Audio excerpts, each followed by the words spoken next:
السلام علیکم ورحمۃ اللہ وبرکاتہ۔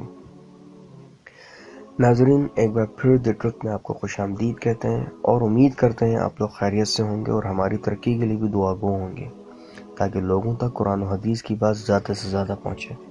یہ آپ کے لیے صدقہ جاریہ بھی ہے اور ثواب کمانے کا بہترین ذریعہ بھی۔ ناظرین، جیسا کہ آپ لوگوں کو معلوم ہے کہ ہم اس چینل کے ذریعے ان پہلوؤں کی حقیقت قرآن و حدیث کی روح سے بیان کرتے ہیں جن کے بارے میں عوام الناس میں مختلف رائے اور مختلف باتیں پھیلی ہوئی ہوں، جن سے بعض اوقات انسان کافی پریشان اور کبھی کبھی گمراہ بھی ہو جاتا ہے۔ اس سلسلے میں آج ہم خواب پر بات کریں گے، جو کہ تقریباً ہر شخص کے لیے پریشانی کا باعث ہوتے ہیں جب تک کہ اسے اپنے خواب کی تعبیر معلوم نہ ہو جائے۔ لہٰذا آج ہم خواب پر بات کریں گے اور کوشش کریں گے کہ اس مختصر سے کلپ میں قرآن و حدیث سے واضح اور صاف بات آپ تک پہنچا دیں۔ ناظرین، امید کرتے ہیں کہ آپ ہمیں ضرور لائک اور شیئر کریں گے اور ہمیں سبسکرائب بھی کریں گے تاکہ ہمارا حوصلہ بڑھے اور آپ لوگوں کے لیے یہ کام صدقہ جاریہ بن جائے۔ تو ناظرین، شروع کرتے ہیں کہ قرآن و حدیث خواب کے بارے میں کیا فرماتے ہیں۔ ناظرین، قرآن کریم اور احادیث سے ہمیں معلوم ہوتا ہے کہ خواب ہماری باطنی حالت سے تعلق رکھتے ہیں۔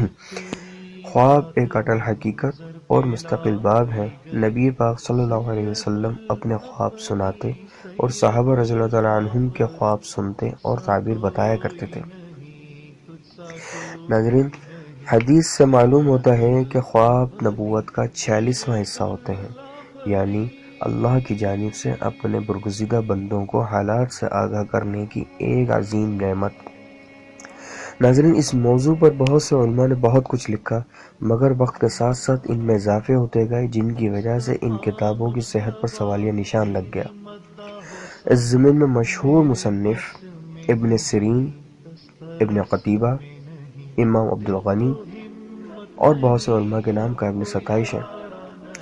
ناظرین، تعبیر کا علم سب سے پہلے حضرت یوسف علیہ السلام، اس کے بعد محمد مصطفیٰ صلی اللہ علیہ وسلم، ان کے بعد صحابہ میں حضرت ابو بکر صدیق رضی اللہ تعالیٰ عنہم اور سعید بن مسیب رضی اللہ تعالیٰ عنہم، اور صحابہ کے بعد سب سے بڑا نام ابن سیرین کا ہے۔ ناظرین، قرآن پاک اور احادیث مبارکہ سے ہمیں یہ تو معلوم ہو گیا کہ خواب ایک حقیقت ہے اور ان کے معنی بھی ہوتے ہیں، یعنی ان کی تعبیر بھی ہوتی ہے۔ ویسے تو قرآن و حدیث میں بہت کچھ ہے اس پر کہنے کو اور لکھنے کو اور بتانے کو، مگر ہم یہاں مختصر سے کلپ میں اتنی ہی بات کرنا چاہیں گے جن کے بارے میں عوام میں مختلف رائے پھیلی ہوئی ہیں، جن کی وجہ سے لوگ پریشان رہتے ہیں۔ لہٰذا جو باتیں میں ابھی بتانا چاہتا ہوں، عذرائے کرم ان کو نوٹ کر لیں۔ ناظرین، خواب کے بارے میں چند اہم باتیں ذہن نشین کر لیں۔ ناگوار خواب کسی کو نہ بتائیں۔ زیادہ پریشان ہو تو مستطیع عالم سے مشورہ کریں۔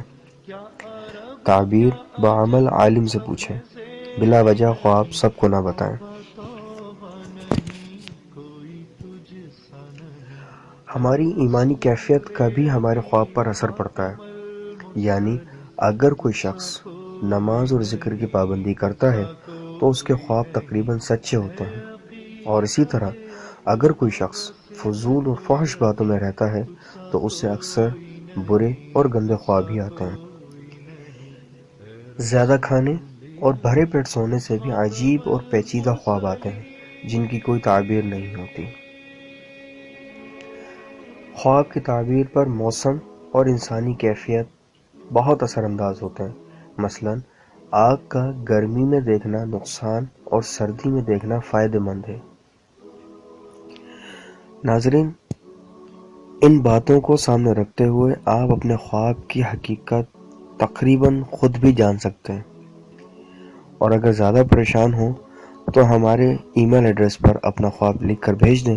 ہم انشاءاللہ تعالیٰ عز و جل پوری کوشش کریں گے کہ اس کا جلد از جلد جواب دیں۔